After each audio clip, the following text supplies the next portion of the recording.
الصلاة خير من النوم. اور ہماری مائیں بہنیں پردے کا خاص خیال رکھا کریں، اس لیے کہ عورت جب تک بے پردہ رہتی ہے اللہ اور فرشتوں کی لعنت اس پر برستی رہتی ہے۔ عورت دوپٹہ یہ طاقت اور پاورفل چیز ہے، جانتے ہو کتنی پاور رکھتا ہے یہ عورت؟ اگر دوپٹے کو اسلام کے دائرے میں اور شریعت کے موافق اگر اس کو استعمال کرے تو اللہ اس میں وہ پاور پیدا فرما دیتا ہے۔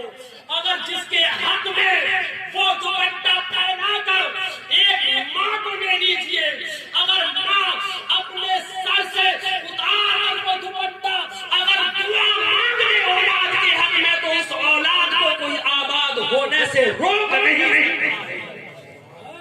اس اولاد کو آباد ہونے سے کوئی روک نہیں سکتا ہے۔ اور حضرات محترم بات وہی پردے کی آ گئی ہے۔ حضرات جو پردے میں رہنے والی ہوتی ہے حضرات محترم فرشتے بھی اس کا ذکر کرتے ہوئے نظر آتے ہیں، اور یہی تک محدود نہیں ہے۔ صرف ایک پردے کی بات ختم کر کے میں اپنی بات کو یہی ختم کر دوں گا۔ سناؤں دوپٹے کا پاور کیا ہوتا ہے، دوپٹے کی طاقت کیا ہوتی ہے۔ حضرات ایک سید زادی زیادہ دور کی نہیں اپنے پاس ہی کی سنا رہا ہوں، یہاں سے بھی شاید 50-60 کلومیٹر پڑتا ہوگا، نام جس کا سنبھل ہے۔ ایک سید زادی وہ بھی سنبھل کی رہنے والی، محلہ کوٹ رہنے والی۔ حضرات اس کا نہ کوئی بھائی تھا نہ ماں تھی، صرف باپ ہی تنہا تھا۔ باپ مزدوری کر کے اپنا اور اپنی بیٹی کا پیٹ پالتے تھے، گزارا کرتے تھے۔ اور حضرات اسی دوران پرتھوی راج چوہان نے ایک حاکم بنا کر سنبل پر بٹھا دیا، حاکم بنا کر سنبل پر بٹھا دیا۔ اس کا ایک بیٹا تھا۔ اب حضرات محترم سید زادی تھی، نمازوں کی بڑی پابند تھی، شریعت کی بڑی پابند تھی۔ حضرات اس راجا کا بیٹا ایک روز ہوتا کیا ہے کہ دن جمعے کا ہے، وہ سید زادی جمعے کی نماز کے لیے غسل کرتی ہے۔ سردیوں کا موسم تھا اور حضرات محترم سردیوں کے موسم میں وہ اپنے بال سکھانے آنگن میں کھڑی ہو جاتی ہے۔ اب راجا کا بیٹا گھوڑے پر سوار ہو کر آیا، گھوڑا تھوڑا اونچا تھا، دیوار نیچی تھی۔ راجا کے بیٹے کی نظر اس سید زادی پر پڑ گئی تو سوچنے پر مجبور ہو گیا کہ ایسا لگتا ہے کہ چاند زمین پر اتر آیا ہو۔ ہوتا بھی کیوں نہ، آلے رسول تھی، سید تھی، جس گھرانے میں سجدے میں اللہ نے حسن و جمال کو پیدا کیا ہے اس گھرانے سے تعلق رکھتی تھی۔ اب حضرات جب نگاہ پڑ گئی راجا کے بیٹے کی اور گھر آیا تو اس نے کھانا چھوڑ دیا، پینا چھوڑ دیا، نہ تو کھانے کو تیار نہ پینے کو تیار۔ راجا نے کہا، بیٹے کو دیکھا، چہرے کو دیکھا، اداس ہو گیا۔ راجا نے کہا، بیٹے بتاؤ اگر کسی نے کچھ کہا ہو تو اس کو کولو میں پلوا دیا جائے گا، اس کو سولی پر لٹکوا دیا جائے گا۔ اے لال بتاؤ چاہتے کیا ہو، تم نے کھانا کیوں چھوڑ دیا ہے، پینا کیوں چھوڑ دیا ہے، بیٹے بتاؤ۔ تو بیٹے نے کہا، بابا مجھے ایسے ہی مرنا ہے، ایسے ہی مرنا ہے۔ کہنے لگا، راجا بتا میرے لال، جو مانگے گا تجھے عطا کر دوں گا، جو تو مانگے گا دولت مانگے گا انبار لگا دوں گا، خزانہ مانگے گا تیرے پاس لا کر ڈال دوں گا۔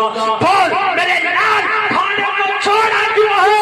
اس نے جواب دیا، اگر تم خواہش پوری کرنا چاہتے ہو تو میری خواہش یہ ہے کہ فلاں جگہ فلاں مقام پر ایک گھر ہے، اس گھر میں ایک لڑکی رہتی ہے، میں اس سے شادی کرنا چاہتا ہوں، میں اس سے شادی کرنا چاہتا ہوں۔ سنو میں نے ایک ہی بات کہہ دی کہ دوپٹے کا پاور تمہیں بتا کر جاؤں گا، میں اس سے شادی کرنا چاہتا ہوں۔ راجا نے کہا، بیٹے